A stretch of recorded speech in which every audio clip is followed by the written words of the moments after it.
For all acquaintance be forgot and never brought to mind. Ha, yeah, no, just kidding. Happy New Year's Eve, everybody. I'm actually sitting in my room recording this. It's December 31st, 2017, the last day of the year officially. A lot of people don't know that song that is sung, that everybody gets boozed up and sings on New Year's Eve, that I was just so beautifully singing this morning. Actually, it's called Auld Lang Syne. Auld Lang Syne is actually Scottish Gaelic for old time's sake. I bet you people didn't know that. A lot of people get so drunk and sing that song, and I don't even think they know the lyrics to that song. I sure didn't when I was singing it. I would just try to sing along for a little bit and kind of forget about it and slip back into that world of whiskey and beer. But yeah, that song was written in 1788. That's amazing. It's fun to look up little facts like that. But actually, it was written for funerals. Believe it or not, it's actually a song that is honoring one's friends and reminiscing about the year that's gone by. So that's a little fun fact for you about that song, Auld Lang Syne. So anyway, Happy New Year's Eve, everybody. I want to jump right into it with an apology to my sponsor, Catherine Nicole Custom Fragrance Collection. I messed up on the intro in my pilot episode. I mixed up their Instagram page and their website. The Instagram page is actually Catherine Nicole CFC. The website is actually CatherineNicoleFragrance.com. And still, if you go to CatherineNicoleFragrance.com and use the promo code PEWH10, you will receive a 10% discount on all your smell good items. Now let's jump right into it. It was a pretty big weekend, actually. UFC 219 was last night. Very good card. A lot of unanimous decisions last night. Neil Magny over Carlos Condit, unanimous decision. He actually out-wrestled the shit out of Carlos Condit. I was pretty upset because I'm a huge fan of the Natural Born Killer, but it was a good upset. I like seeing the underdogs win. Carla Esparza over Cynthia Cavallo. That was another upset for me because Cynthia Cavallo is an up-and-coming young strawweight, and she lost by unanimous decision to Carla Esparza. So that was an interesting fight. Really good fight. The third fight of the night, Dan Hooker over Marcus Diakis. He had a third-round guillotine choke, and it was one of the smoothest submissions I've ever seen in my life. Diakis was dominating him on the feet, and he shot in for a takedown, and Dan Hooker just slipped a smooth guillotine choke in that late third round and forced Diakis to tap. It was a pretty phenomenal win, actually. Next fight was Khabib Nurmagomedov. This is the fight I was really excited for. He had a unanimous decision win over Edson Barbosa, and it could have easily, if that was 5 rounds, Khabib more than likely would have finished him. What an amazing performance. That guy is a straight bomber when it comes to fighting. That's the reason why they call him the Eagle. He just completely blitzed Edson Barbosa on the feet. And it's amazing because Edson Barbosa is one of the top strikers in the world. He's number 3 in the lightweight division, and Khabib just smothered him with punches and kicks and then took him to the ground. And everybody knows who follows MMA, if Khabib Nurmagomedov takes you to the floor, it's curtains from there. He completely just ragdolls top contenders, and it was an amazing performance to watch. The main event finally was Chris Cyborg over Holly Holm by unanimous decision. That was an awesome fight. 5 rounds. These two women just completely beat the shit out of each other. Two warriors. I give my hats off to them. That's why I'm a fan, and I'm sitting here in my room talking about it, because that's probably something I would never do. Much credit to Holly Holm. Chris Cyborg usually finishes all her fights in the first round, but she held her own. You got to give it to her. She was the girl who finished Ronda Rousey, and I really was hoping for that upset win last night, but it didn't happen. Moving on, in EPL, Swansea City over Watford 2-1. Huddersfield Burnley, that ended in a draw 0-0. Bournemouth over Everton 2-1. That was a bit of an upset. Newcastle Brighton was a tie 0-0. Liverpool over Leicester City 2-1. Chelsea over Stoke City, no surprise there, 5-0. Chelsea's making their way back up the ranks. Manchester United tied Southampton 0-0. Crystal Palace and Man City tied 0-0. My Gunners are actually in the midst of playing right now. They just started at 11:30. It's still 0-0. They are playing West Brom and Darbian. Tomorrow, New Year's Day, Brighton plays Bournemouth again. Bournemouth plays again. I forgot these are double-header weeks. They play tomorrow early in the morning. Liverpool plays Burnley FC tomorrow. Stoke City against Newcastle, and Leicester City and Huddersfield tomorrow. And also Everton plays Manchester United. That should be an interesting game with Wayne Rooney returning and playing his old team. Tuesday, Southampton plays Crystal Palace. And Tuesday, Swansea City plays Tottenham. That should be a pretty good game. Harry Kane is just dominating the goal scoring right now. Broke the single season record. Tomorrow also West Ham versus West Brom. And Tuesday, Manchester City versus Watford. And then we finally close out this week. Wednesday, Arsenal plays Chelsea. That is a huge rivalry. And I'm excited to see that one. So that about wraps it up for my little news spiel of sports and stuff like that. I hope you guys enjoy that stuff. My guest today is Miss Catherine Nicole herself, my wife, Sarah Mooney. We had some fun. We had a good time. It was almost a pretend interview. A lot of the questions that I asked her were pretty straightforward, and it's stuff that I knew answers to, but we wanted to get it out there for you guys and let you know how that idea came to light, and I really hope you guys enjoy it. And I'll get it going here. I'll shut up now. Get busy, y'all. Planet Earth. What's happening? Excited today. I ordered a new microphone, and I ordered a really awesome book. But more importantly, I have a really awesome guest, the crazy candle lady herself, Sarah Mooney. Miss Catherine Nicole, how are you? Good, how are you? I'm very good. Thank you for coming on the podcast today. If you guys haven't guessed this already, Sarah and I are married. Sarah is my wife. She is my first guest on the podcast today. So why I asked you to come on today is because I wanted to talk to you about Catherine Nicole. Tell me a little bit about it. So it started out with an idea, basically because I was tired of wasting money on candles that didn't last and that were for crap. So I came to you, actually, with the idea, and we put together a nice business plan and decided to custom make them ourselves.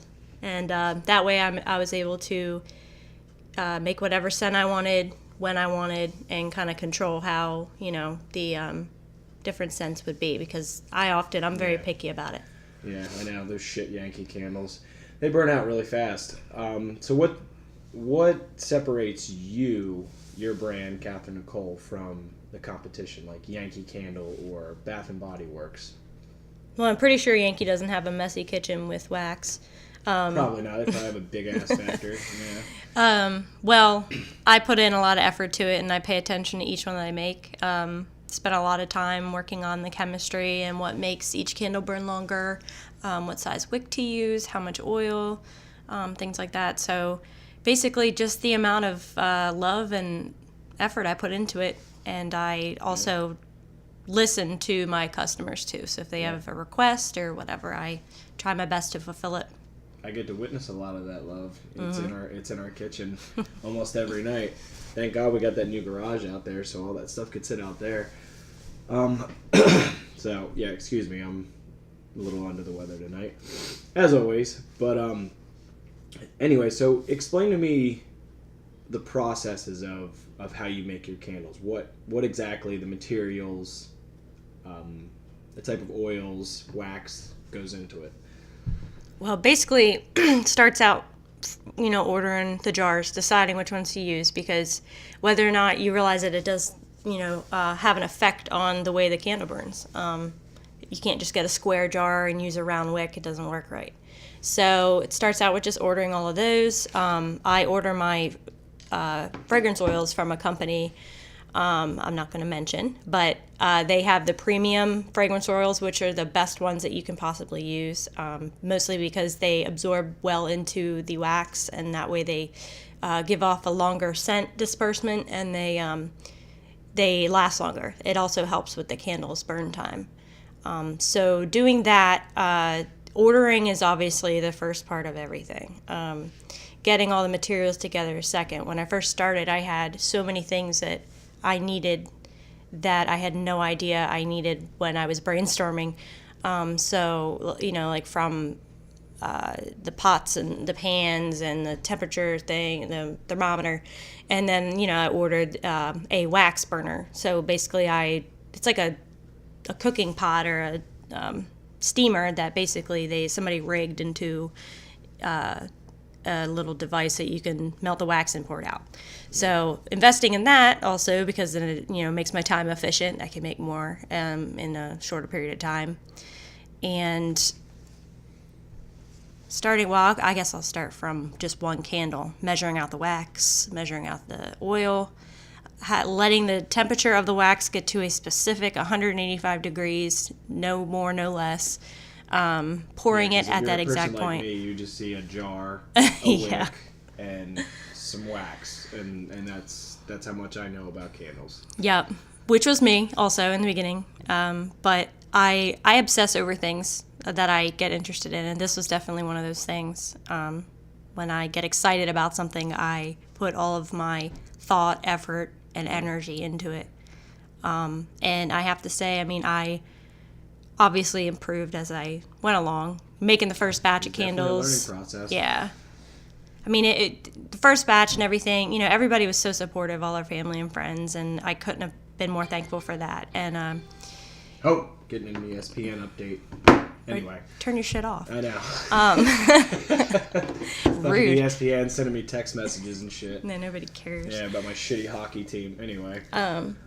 Anyway, so it's been neat to see how my progress has gotten better from start to finish. We started, in March of this year? Yeah, March of this year. March of this year, we technically got started. Got my business license and everything all situated in September, so... Yeah, I don't think we started making them until... It's like July or August. Yeah, it was July, August, and it wasn't that long ago. And here you are now. Here we are now, actually. I know. It's pretty crazy. It's gotten pretty big, too. Now, talk about some of the shows or the festivals that you've gotten yourself in. What was the first festival that you did to introduce your candles to the public?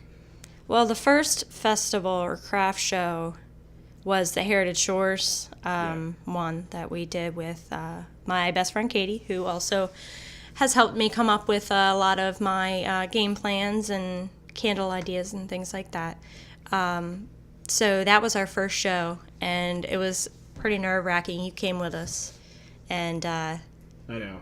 I'm trying to give our audience some suspense here. I'm pretending like I'm interviewing you. I know all these answers, by the way. You do. That's okay. We're going to make it fun. That's the point of a podcast, to educate. We're going to have some fun with it.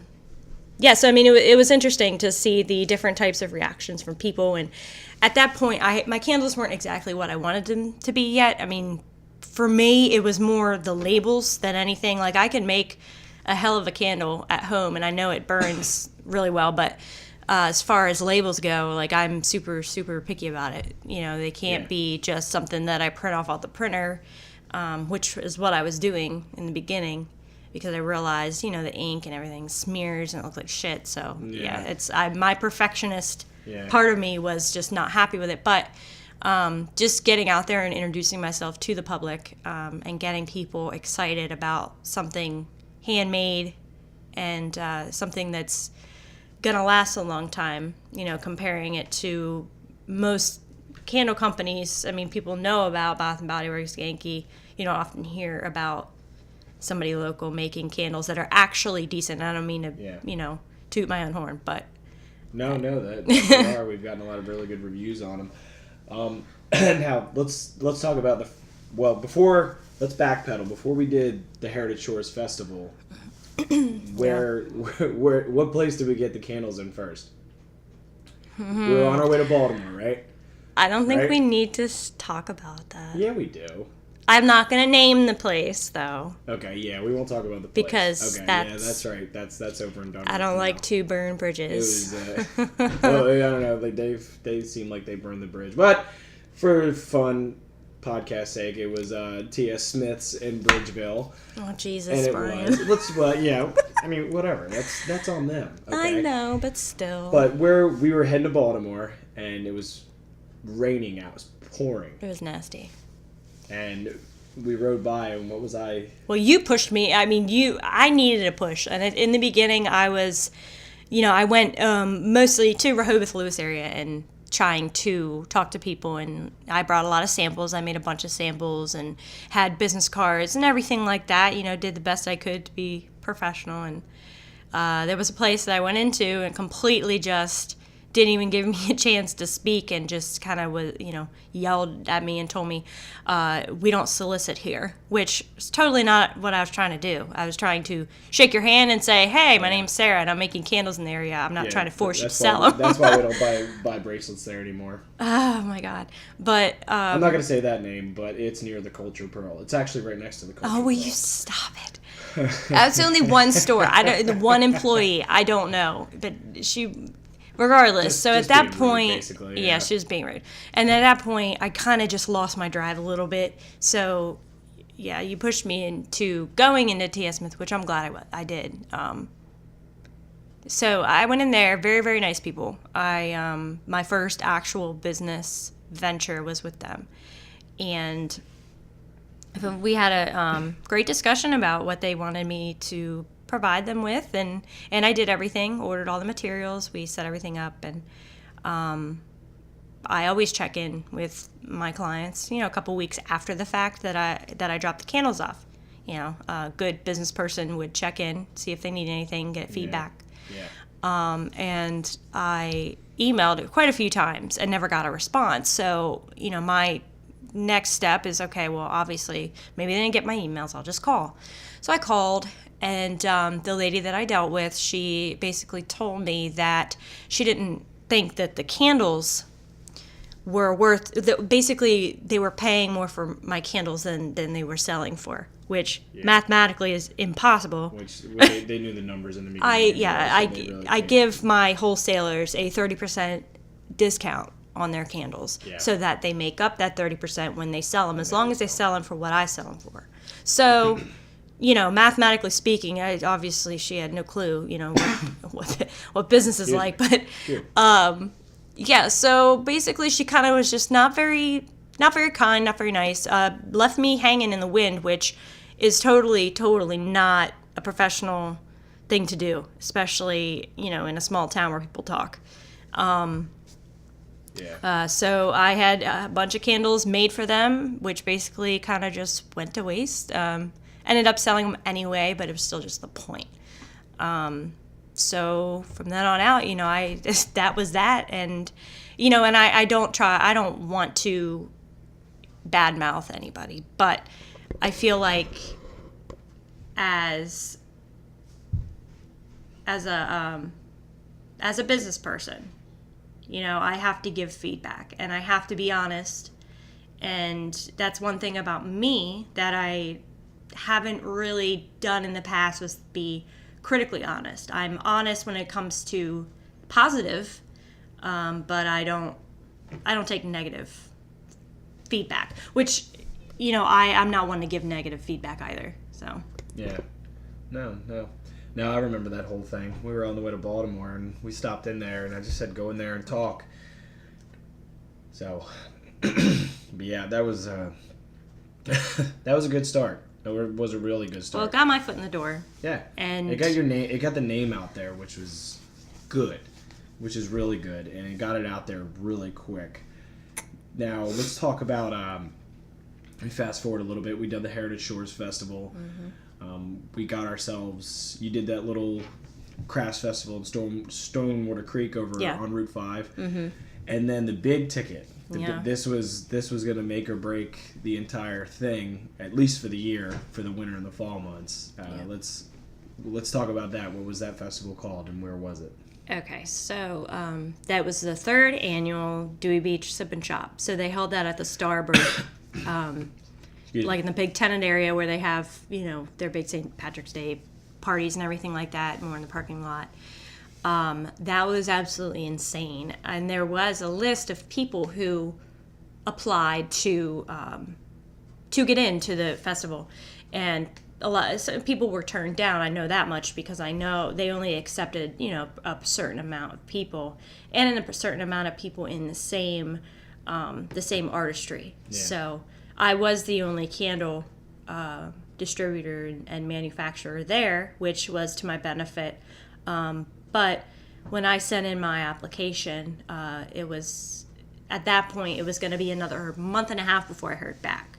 Yeah. So I was very eager. And it was like a antsy. last minute thing too. It was a last minute thing. It's like you just yeah. scrape up a bunch of candles. I remember all that and make a bunch. It was, when I got that email saying that I got accepted, I freaked out in a good way, because I know for a fact how big that craft fair is, and most definitely. And just knowing the foot traffic of people that come in and out of there, it's just, I knew that it was going to be, that starting point for me, the real starting point for me. Yeah. So yeah, I mean, we ordered the hell out of some wax and candles. We were getting shipment boxes like every day, and my God, it was definitely very cramped in here. But I'd say we made probably about 175 candles in 3 days. Yeah, we sat out in that garage, that new garage that we got, and we had it insulated and drywalled, and we ran that little heat. Well, mostly you ran that little heater out there. I was just doing the heavy lifting. We didn't need it at some point. It was kind of warm. You were doing all the chemistry and stuff with it, which I found fascinating because I enjoy that kind of stuff. But it was a real treat to watch. Now talk about how you did. How did the festival go? It went great. I'll tell you one thing, it was exhausting, mostly because you don't get a break. I mean, luckily, my partner Katie came with me the first day, and then my sister-in-law and Katie came the next day. So it was a Friday and Saturday. Black Friday, to be precise.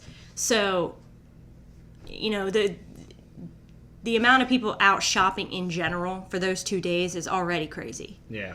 On top of a very, very well-known craft fair. So you already anticipate that the crowd is going to be insane.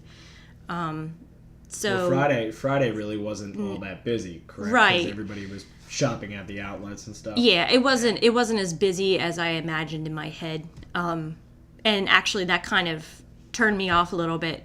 I was kind of disappointed Friday night, which I kind of set myself up with expectations beforehand, which I knew I shouldn't do it. So basically it was just like, the Saturday is normally a busier day for any retailer anywhere, and the fact that Friday people were at the outlet centers. Yeah. But Saturday was madness. I mean, it was from the time we got there, and the festival started at 9:00 in the morning. People were getting there at like 8:00, 8:15, already coming in and shopping, which thank God I went to, I didn't really need to set up the second day, but I went there early, because if not, I would have had an empty table and missing 100 some people. But from 9:00 until 5:00, it was absolutely nonstop insane. And it was awesome. I mean, the amount of people that I've met, that were just so excited with my candles, like it just gave me a huge confidence boost that I think I needed to continue into this new year. Yeah. As a business, there's a lot of people. I mean, you got so much positive feedback from it. I remember when I took the boys out to Rehoboth for the day, and I took them to the little hobby shop in Lewis, because we were trying to get the train working, the old Lionel train that Pop gave the boys, and we couldn't get it running, so we took it over there, and then we took a ride down through Dewey just to see what it was like. And I've never seen the Starbird so packed before in the middle of November. Yeah. Or excuse me, end of November. I mean, actually, probably ever. Not ever, but. Well, I mean, summertime. But it was St. still. Patty's Day, closing weekend of Starbird. I mean, summertime's crazy down there. Everybody knows that. But I've never seen Dewey so packed outside of the season, which, I mean, isn't even outside the season anymore, because everybody's just moving down here. All that tax-free shopping and low taxes. All the fucking people from New Jersey are moving down here, Pennsylvania. Can't really say I blame them, but yeah, and I can't either. I really can't. I mean, we came down here 20 years ago. My mom and dad did the smart thing. It was a good move. Well, New Jersey, one thing. Pennsylvania, they're not as bad off as Jersey with taxes. Yeah. Yep. But But yeah, I mean, it was an amazing weekend, and for me, I mean, it wasn't even about. It's not even about the money. It's about the feedback that I get and just the excitement. You know, when people find out, like, oh, you make these yourself. Like, I can't tell you how many people thought that I was a chain. You know, like a third tier business, like Scentsy, like or a multi-level marketing. Yeah, like type multi-level thing. marketing, like a Scentsy or LuLaRoe or something like that. And I was, you know, I would tell them, no, this is my business. I started this from scratch. I make these candles in my kitchen, like, and I think that by people knowing that, it intrigues them more. Yeah. And because you know, in my opinion, like if I meet somebody and they're selling something and I see that they are hand making it and putting effort into it, I know that product is going to be better than a product that's, you know, made hundreds of millions of times in a factory. And you're willing to pay a little bit more money for it too. Yep. I mean, you know, quality went into it. It wasn't churned out in some factory in the middle of fucking Kansas somewhere. Yeah. You know what I mean? Yeah. It's made at home and it's good stuff too. Now, a question about the wax. Mm-hmm. Why exactly do you use soy? Well, soy is the best possible wax you can use for many different reasons. Yeah. Most importantly for the environment. And I'm not a huge, you know, go green type person. I recycle and all that. But for me, it's more about, you know, releasing toxins into the air in a small confined area like a home. Yeah. If you're like how we burn candles all the time. Yeah. And even we've never had this, but I know people that have burned other candles and had like black soot on their ceiling, which is disgusting. I mean, those are all toxins. Those are all toxins being released. Yeah, and on the jars. Yeah. And it makes it very unappealing to keep wanting to burn the candle because it's disgusting. That was like my favorite part of trying to market for Catherine Nicole because I get to explain like the scientific part of it. Yeah. And a lot of those store-bought candles are made from paraffin, and paraffin is a byproduct of petroleum. Yep. And it's very toxic when it's lit. And if people are buying those cheap store-bought candles and they're noticing black soot collecting at the top of the jar, that's not good for anybody in your household. No. At all. Your especially kids pets. And your too. pets. Yeah, absolutely. Pets more so because their immune systems aren't the same as humans, and they can get very sick from it, from an elongated exposure. Yep. And, you know, it's just, a lot of people I don't think either pay attention to it.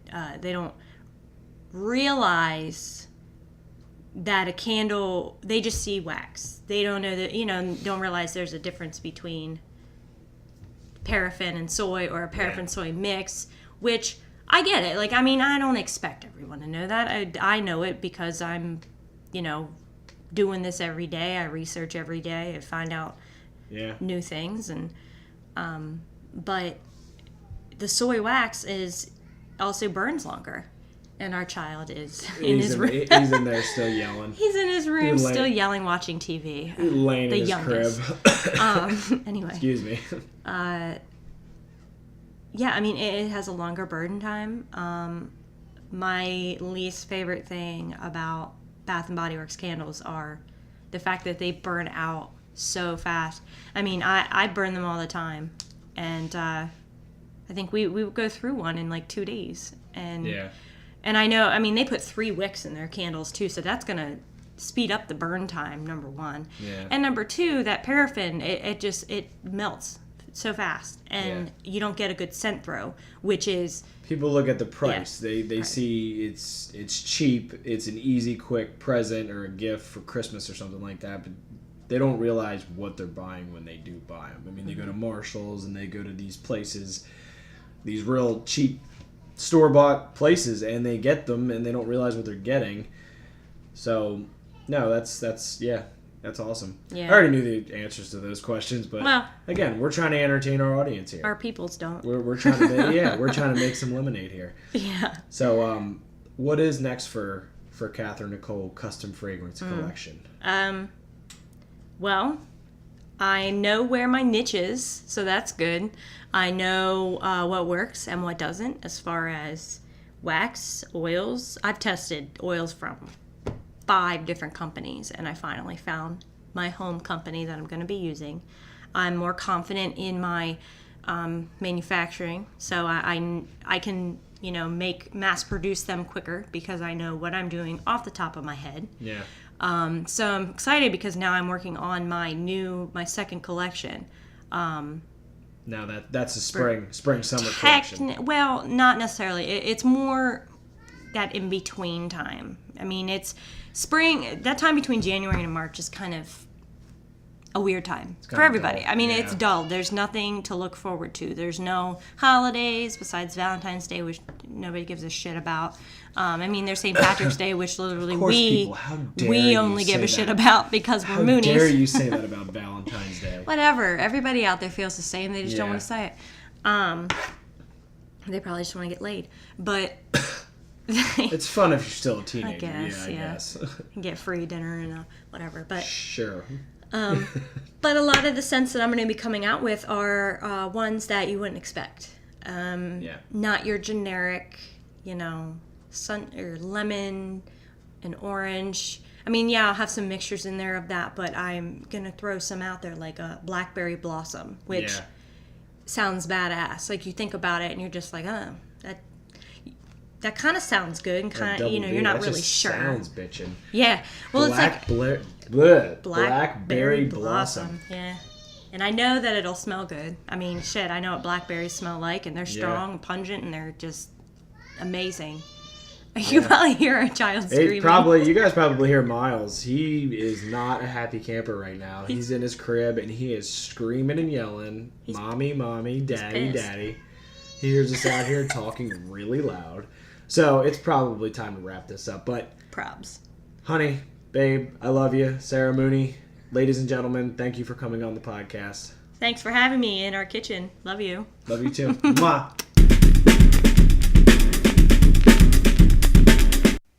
Really hope you guys enjoyed that conversation between Sarah and I. We were trying to have some fun with it. We got a little interrupted at the end of it from Miles in his room. He can hear us talking loudly out in the kitchen trying to get this done, but it was funny. So here we go. As promised, I'm going to do my segment on this day in history, December 31st. On this day in 1775, Patriots are defeated at Quebec, Canada. Patriot forces under Colonel Benedict Arnold and General Richard Montgomery attempt to capture the city of Quebec under cover of darkness and snowfall. They fail, and the effort costs Montgomery his life. And shortly after that, Benedict Arnold crossed over to the British anyway, that bastard. Here we go. On this day in 1862, Battle of Parker's Crossroad, Confederate General Nathan Bedford Forrest narrowly escapes capture during the raid of Parker's Crossroad in western Tennessee. Despite the close call, the raid was instrumental in forcing Union General Ulysses S. Grant to abandon his first attempt to capture Vicksburg, Mississippi. On this day in 1927, Henry Ford publishes the last issue of the Dearborn Independent. On December 31st, 1927, the Dearborn Independent, at the peak of its popularity in the mid-1920s, had about 700,000 readers, rolls off the printing press for the last time. Since 1920, Ford had used the paper as a platform for his anti-Semitic ideas, and many of its articles and essays were collected and published in a book called The International Jew, the World's Foremost Problem. It was the bestseller in Nazi Germany and remains in print today. Wow, I didn't realize Henry Ford was that much of a dick. I mean, I heard some crazy things about him, but yeah, apparently he was a big bigot. But hey, you know what? We got some cars out of him at least, the Ford Company. Nobody's perfect. Keep going. On this day in 1961, Kennedy sends Soviet Union a holiday greeting. President John F. Kennedy issued a statement extending his sincere wishes and those of the American people to Soviet Prime Minister Nikita Khrushchev and the people of the Soviet Union for a peaceful and prosperous New Year. It was the height of the Cold War, and the United States and Soviet Union were locked in a nuclear arms race. Oh, at least John F. Kennedy was polite. Finally, on this day in 1999, Panama Canal turned over to the country of Panama. The United States, in accordance with the Trujillo-Carter treaties, officially hands over the Panama Canal, putting the strategic waterway into Panamanian hands for the first time. Crowds of Panamanians celebrated the transfer of the 50-mile canal, which links the Atlantic and Pacific Oceans. The canal officially opened when the SS Arkan sailed through the canal on August 15th, 1914. Since then, over 922,000 ships have used this canal. Wow, 85 years and they got their property back. That's amazing, isn't it? Well, I hope you guys enjoyed this episode. Again, I'm going to keep it going here. Nothing's perfect, but I really hope you guys enjoy these episodes. Thanks. Love you.